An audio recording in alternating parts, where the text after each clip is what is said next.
Welcome to the Macmillan Report. I'm Marilyn Wilkes, your host, and our guest is Nattrass, a visiting professor at Yale in the Ethics, Politics, and Economics Department and the International Affairs Council.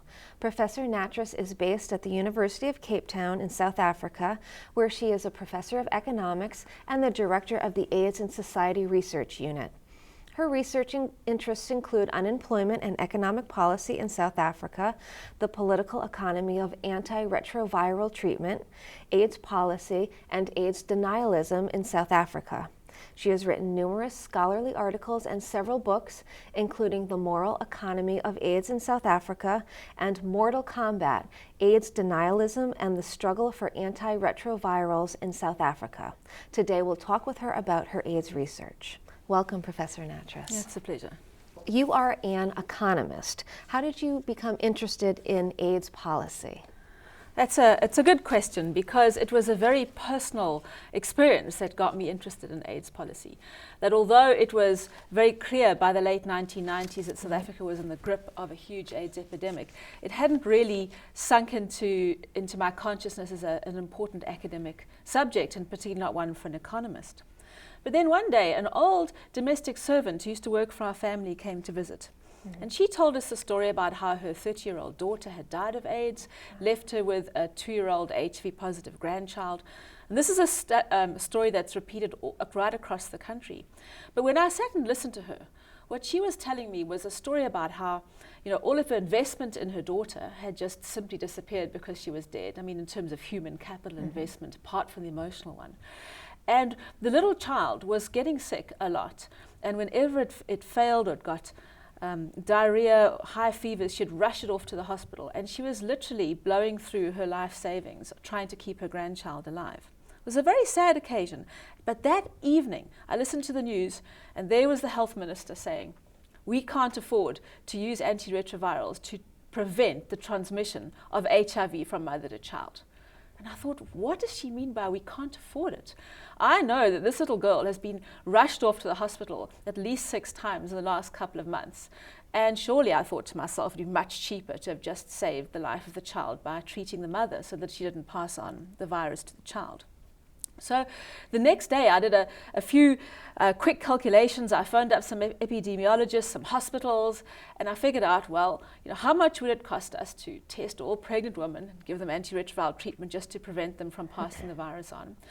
And then compare that with how much it would cost for these sick children to go to the hospital several times over the course of their very short lives and then die. And it turned out that it was much, much cheaper for the government to implement mother-to-child transmission prevention than it was to not do it, and then pick up these cases of the grandchildren coming to the hospital. So I wrote this letter off to the newspaper saying, what's wrong with the health minister? Of course it's much cheaper to do this. And the Auditor General phoned me up the next day and said, oh, could he see the proper study that was behind my letter? And I said, I'm just finalizing it. And then desperately, I did the study a lot more thoroughly, and pretty much the numbers were the same, thank goodness. And then after that, the Treatment Action Campaign got hold of me and said, would I be part of a court case to try and force the government to roll out treatment? And I was. And after a couple of years of struggle, we succeeded in forcing the government to change its policies and to, in fact, roll out treatment. So for me, that was an accident, really, an emotional investment, which then turned into a piece of academic work and activism. And then it structured my career for the next couple of years, because then once I was on this kind of AIDS bandwagon, I couldn't really get off it. Okay. So why do you think the government would say they couldn't afford to when that really wasn't the case? Well, that started to bother me also. First of all, when I did that initial study, I thought they just simply were mistaken. They weren't thinking about the costs that they were saving. They were just looking at the direct costs of the program. So initially, my first work was almost like educational. Well, if you take a broader set of costs into account, then it makes much more sense. But over the years, the cost of antiretroviral treatment fell, and yet the government's resistance to using it, either for mother-to-child transmission prevention or for the general population, just remained really strong. So I began to think that it wasn't about a misunderstanding of the economics, that there was something else going on, something to do with ideas, something to do with politics. Okay, and what did you discover? Well, that's I then started to re-look at the history, and that was really the impetus for my second book, which was on the struggle for antiretroviral treatment. And what I then discovered was that the power of ideas was much more important, and that the key thing that lay behind the government's refusal to roll out antiretroviral treatment wasn't a misunderstanding about the costs. It was actually the president, then Thabo Mbeki. He bought the idea of a bunch of AIDS denialists from America and Australia who have been arguing since the late 80s that HIV does not exist, or if it does exist, it's harmless. And if you have it, you certainly shouldn't take antiretrovirals because that'll make you sick. It's a really interesting group of theories that are not necessarily coherent, but they fall under this rubric of AIDS denialism. And they tend to be believed by people who are super skeptical of science and super suspicious of pharmaceuticals. And they managed to reach out to Thabo Mbeki and convince him that he should not be rolling out the treatment. And him and his health minister really resisted at every point they could. So the history of AIDS policy in South Africa is really interesting. It's really a fight between the AIDS activists and the AIDS physicians and the scientists to say, hey, we've got these fantastic therapies that can prevent children from getting HIV and can help adults live much longer productive lives. And to sort of railed against that was the state saying no.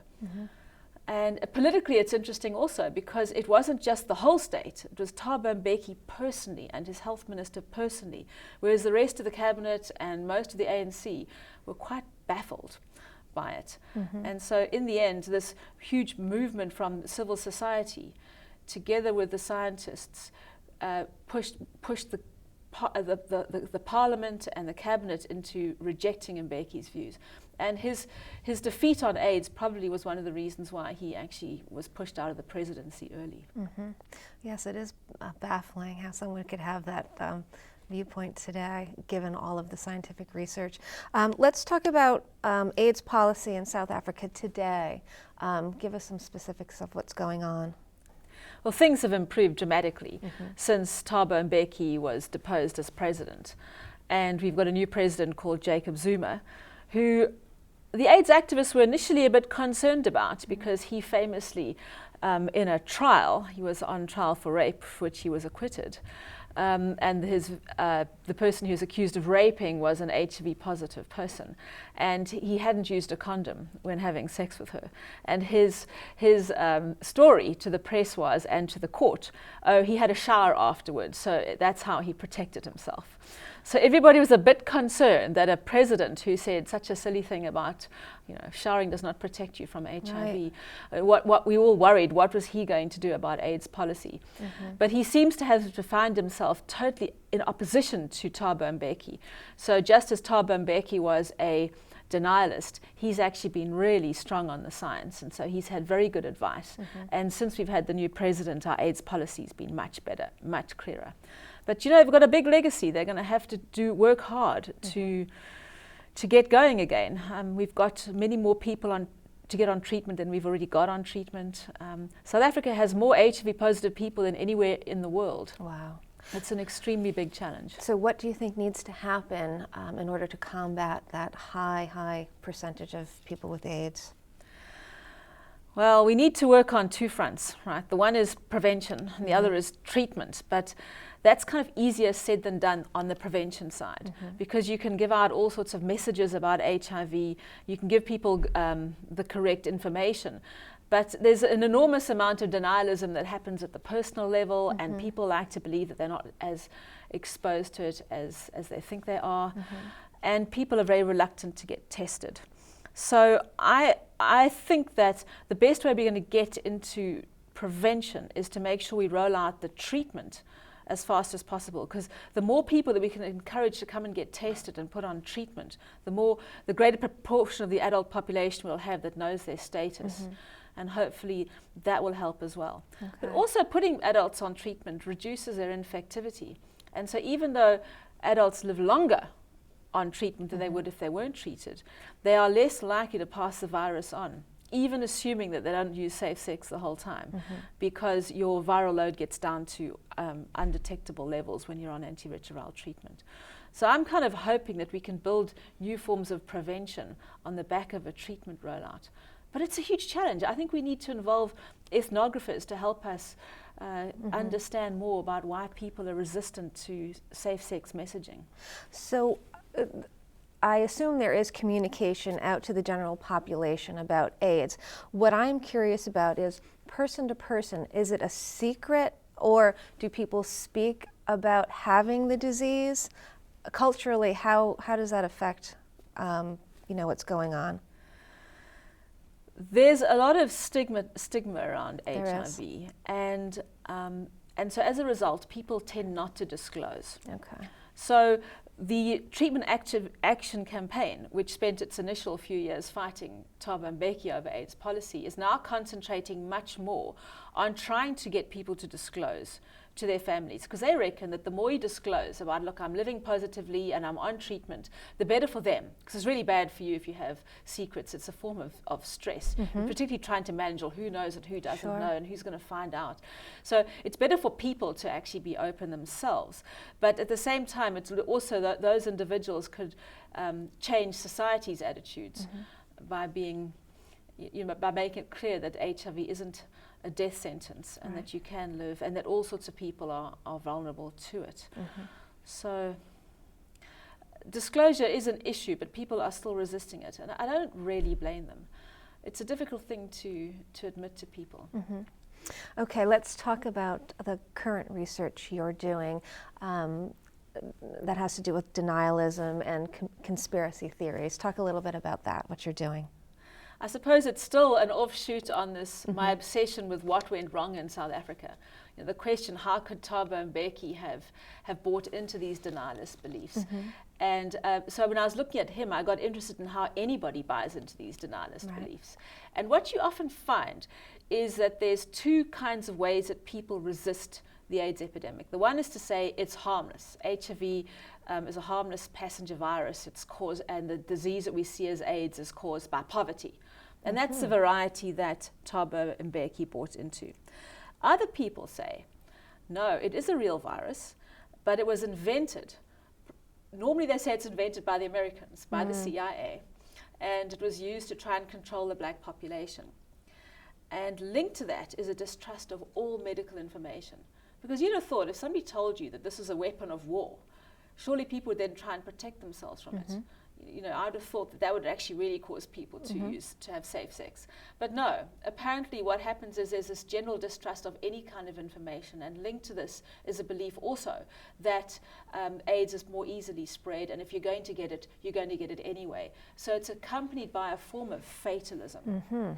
So when I started reading about this, I thought, let's see, why is it that there is a sense of fatalism, and who buys into this notion that there's an evil empire out there trying to kill you personally and there's nothing you can do about it?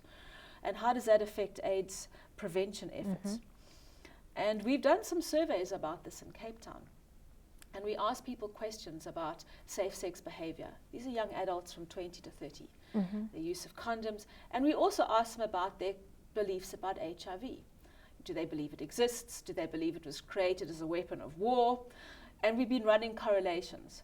And we find there's an incredibly strong correlation between people who think that HIV was a weapon of war, a bioweapon created by scientists in America, and their refusal to use condoms. And so my next phase is to try and unpack that. Is it about masculinity? Because it's mostly men that believe this. Men believe in AIDS conspiracy theories. Women tend to go for the denialist view of things. Interesting. So to pull in anthropological work, psychological work, and economic work to try and see what's driving those beliefs, and whether we can learn something about how best to reach out to people to make sure that they do protect themselves from HIV. Right, okay. Well, thank you so much for being here with us today and sharing some of your research. You're doing wonderful work. Thank you very much. It was a pleasure. For more information about Professor Nattrass and her work, please visit our website at yale.edu/Macmillan Report. Be sure to join us again for another episode of the Macmillan Report, made possible through funding from the Whitney and Betty Macmillan Center for International and Area Studies at Yale.